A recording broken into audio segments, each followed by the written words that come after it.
Should you do an open house when you're trying to sell it?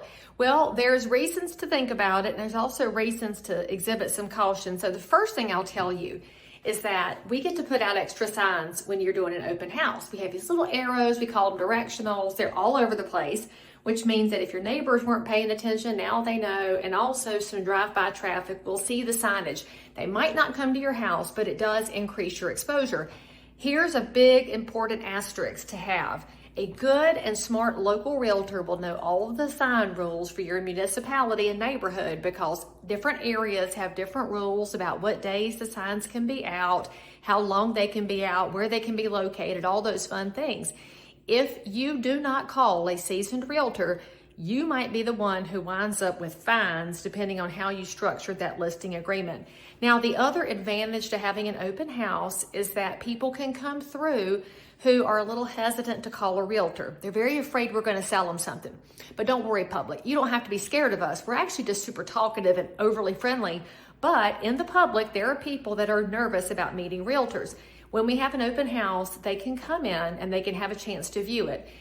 You should be aware, though, because we do want to reduce our own liability and protect the homeowner, we are going to ask for your name, email, and phone number. We may check a photo ID depending on brokerage rules. And we're probably not going to just let you loose in the house. We're going to follow you around because A, you may have questions, and B, we don't want you lifting anything that you shouldn't be lifting. Now, there's a couple of cons to an open house. The first one is what I just mentioned. We do let everybody in. We don't want to violate fair housing by excluding anyone, unless you have a restraining order, in which case we totally exclude if you have a restraining order. But that does increase a safety issue around your house. We want to make sure that we're not letting people in that put us at risk or put you at risk. So in a smart open house, we're going to bring another human. In this case, I have one of my very professional staff members with me so that we can keep an eye on each other, keep an eye on the doors, and keep an eye on your belongings in this house. Now, the second thing you should know about open houses, it's kind of a realtor secret, so I'm probably going to get in trouble with all the other agents for telling y'all this. But statistically, it's highly unlikely that your home's buyer comes through the door of an open house. However, we, the agents, get to meet a lot of really great potential buyers, and we may go sell them something else. Now, in my case, I want to make sure that they fall in love with this one, if it fits at all, before I take them somewhere else.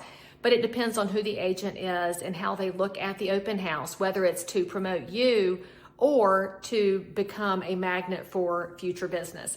Take all that into account, and what I can tell you is that my team and I personalize the experience. If you want one, we'll talk through all the pros and cons. If you don't want one, we're not going to pressure you into it, because we want what's best for you, and that's a sold house with an excellent experience.